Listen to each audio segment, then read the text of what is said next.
నమస్కారం. నా పేరు సరికొండ విశ్వేశ్వరరాజు. సమాచార హక్కు సలహా సహాయ రక్షణ సంఘం తెలంగాణ రాష్ట్ర అధ్యక్షుడిని మరియు సోషల్ యాక్టివిస్ట్. మరి ఈరోజు మిర్యాలగూడ మున్సిపాలిటీలో సహ కార్యకర్తల ఆధ్వర్యంలో నిరసన కార్యక్రమాన్ని చేపట్టడం జరిగింది. ఎందుకనగా మన మిర్యాలగూడ మున్సిపాలిటీలో 2018లో న్యూ ఎన్టీఆర్ మున్సిపల్ కాంప్లెక్స్లో షాపుల వేలంపాట జరిగింది. అందులో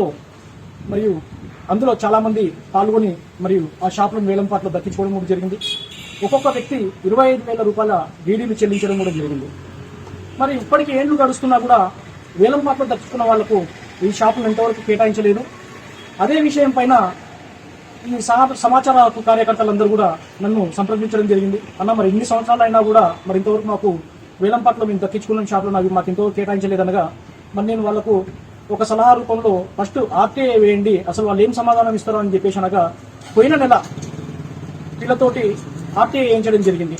ఆ రోజు ఒక్కొక్క షాపు వారిగా వేలంపాటలో ఎంతమంది పాల్గొన్నారు, ఆ వేలంపాటలో ఆ షాపులను ఎవరు దక్కించుకున్నారని చెప్పేసి వీళ్ళు ఆర్టీఐ వేయగా 30 రోజుల సమయం దాటిన తర్వాత మరి వచ్చి వీళ్ళు గౌరవ ఆర్ఓ గారిని వివరణ కోరడం జరిగింది. ఎంత నిర్లక్ష్యపూరితమైన సమాధానం అంటే విలువైన నెల రోజుల సమయం వృధా చేయించడమే కాకుండా నిర్లక్ష్యపూరితమైన సమాధానాలు ఇవ్వడం జరిగింది. అదే విషయాన్ని నా దృష్టికి తీసుకుని రాగా అప్పీల్ చేసుకోమని చెప్పేసి చెప్పాను. మొదటి అప్పీల్ ఫామ్ 19-1 ఫామ్ తీసుకొచ్చేసి కమిషనర్ గారికి ఇస్తే వారు నిరాకరించడం ఎంతో బాధాకరమైన విషయం. మరి నేను ఇదే పట్టణంలో మరియు రాష్ట్ర వ్యాప్తంగా కేవలం ₹1 ఆర్టీఐ పైన శిక్షణా తరగతులు కొన్ని వందల సంఖ్యలో నిర్వహించడం జరిగింది. నేను ప్రభుత్వ అధికారుల పక్షానే నిలబడతాను.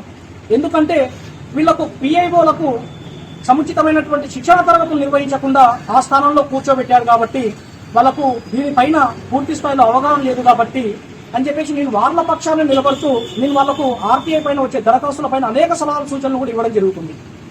అలాంటిది నేను వచ్చి నేరుగా కమిషనర్ గారితో మాట్లాడినా కూడా నిర్లక్ష్యపూరితమైనటువంటి సమాధానం, ఇది నా ఆఫీసు అన్నట్లుగా ప్రవర్తించడం చాలా బాధాకరమైనటువంటి సంఘటన.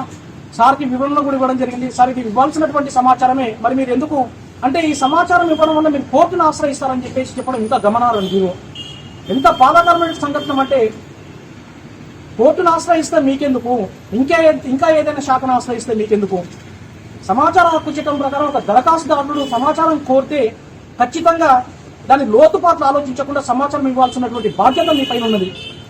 మీరు కోర్టుకు వెళ్తారు అని చెప్పేసి నిర్లక్ష్యపూరితమైన అంటే వీళ్ళు చేసిన తప్పులను తప్పించుకోవడానికి సమాచార హక్కు దరఖాస్తుదారుల పైన ఇబ్బందులకు గురి చేయడం చాలా బాధాకరమైన సంఘటన.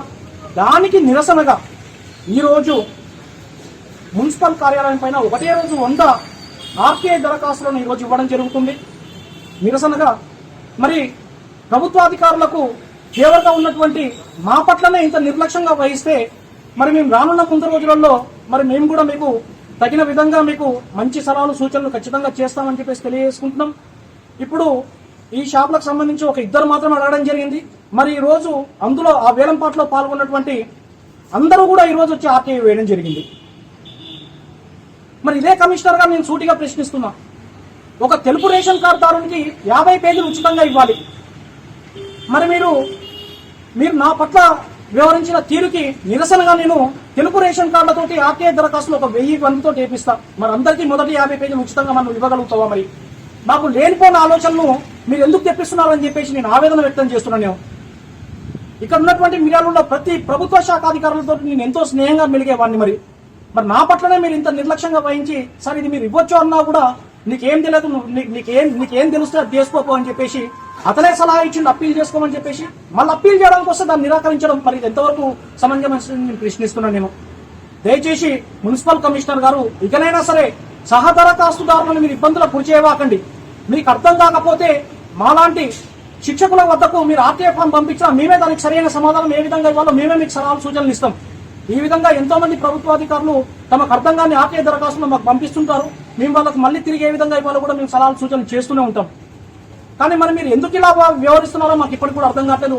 ఇప్పటికైనా మీ ప్రవర్తన మార్చుకుంటే మంచిగుంటుందని చెప్పేసి మేము మీకు వినయంగా తెలియబరుస్తున్నాం. మరి ఈ రోజు ఈ 100 ఆర్టీఐ దరఖాస్తులే కాదు, ఇలాగే ప్రవర్తిస్తే మాత్రం ఇక అనేక సమస్యల పైన మిర్యాలగూడ పట్టణంలో నెలకొన్న అనేక సమస్యల పైన మరి మేము సమాచార దరఖాస్తులు వేయడం జరుగుతుందని చెప్పేసి ఈ సమావేశం ముఖంగా మేము మీకు తెలియజేస్తున్నాం.